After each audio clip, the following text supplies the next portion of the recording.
Hi everybody, this is Julie from ReadySetStampIt.blogspot.com, and we are going to make a really cool thank you card. And the colors that I've chosen here, this is from Core Coordinations, and this is called Warlock. And I'm not sure exactly what this color is. This is like an olive. It was just from one of my scraps, but I liked it. This is an off-white. I like this because it's from the paper company and it has columns in it, and thought it would be really fun to use.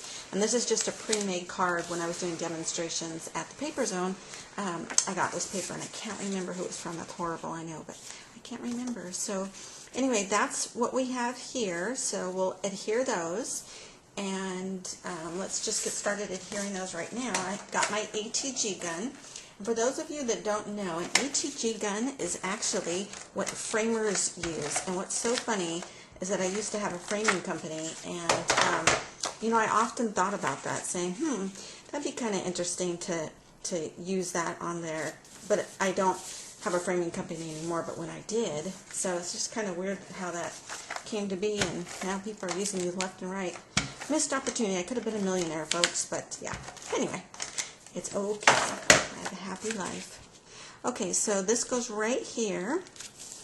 And then the next thing that we're going to do, I took this salmon color and added these ribbons to the end here. I love this ribbon. This was the polka dotted ribbon that I got from the Paper Zone.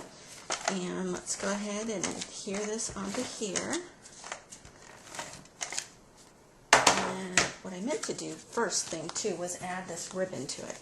So let's add this ribbon with a little bit of double stick tape, and I'm kind of going in between the things right here, in between the little whatever you call them, flags or little V's right here. You go in between them like so. Let's see, make sure you guys can see that here, and then add the double stick tape to the back. There we go. Super cute. So we'll add that kind of centered onto there.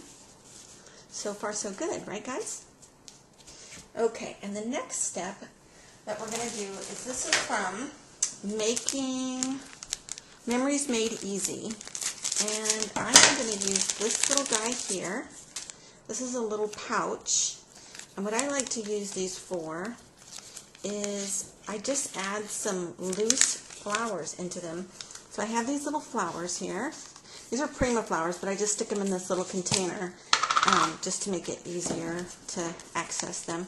And I'll probably just add 3 into here. I don't need a whole bunch, but 3 is good. So I'll add those into here if it'll let me. There we go. There's one. And add one more. This one's got a little black spot on it, so I certainly don't want to add that in there. There's the second one. I'm trying to get it as straight as possible. There we go. And another one. So I like the kind of little chocolate tones, a little light chocolate that they are.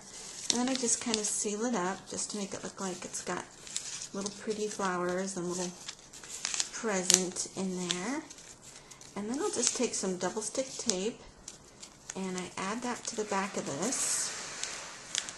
And we're going to put that right here. Right there. Now the next step we're going to do on this card is we're going to use the word thanks that I have here. I have this Hero Art set, and it is called, let me flip this up over here, it's called Circle Pop Alphabet. So what I'm going to do is take this cream colored cardstock that I have from the paper company and stamp out the word thanks. So here's thanks, and they're so cute. They're little dots with little, they look almost stippled. I just absolutely love them. So I'll stamp out the word thanks, and then I'm going to cut it out. So when we come back, I'll just do that so you guys don't have to see that right now. And I'm going to do it with a chocolate brown color. So when we come back, I'll show you that added to the card. Hi everybody, so what I've done is gone ahead and stamped out the thanks, and I cut it out, and then took the edges with one of a makeup sponge, and then took the edge and just made it stand out just a little bit more. This would be a perfect opportunity if you do have a Cricut to cut out the circles and then stamp onto the circles with the thanks. So just a heads up on that. Now, one last finishing touch that I want to do to this card, and I want to add a little bit of sparkle to it. So I got my trusty Zots here, and if I can pick up the little pretty thing here, there we go. I thought about putting those I think I'll put them down this way. I think that'd be really pretty down this little edge here. A couple more to do. There we go. And I have one more. Let's see here. Put one like that. Maybe I have to move these just a little here. Oops. So I can kind of make sure they're all in alignment. Oops. There we go. We'll put another one right there. So let's see that the card tore a little bit there. Alright, so let's just get this little sticky guy here. Oh boy, he's really wiggling good, isn't he? Alright, so there's the final product, and I hope you guys enjoyed. Thanks so much for watching.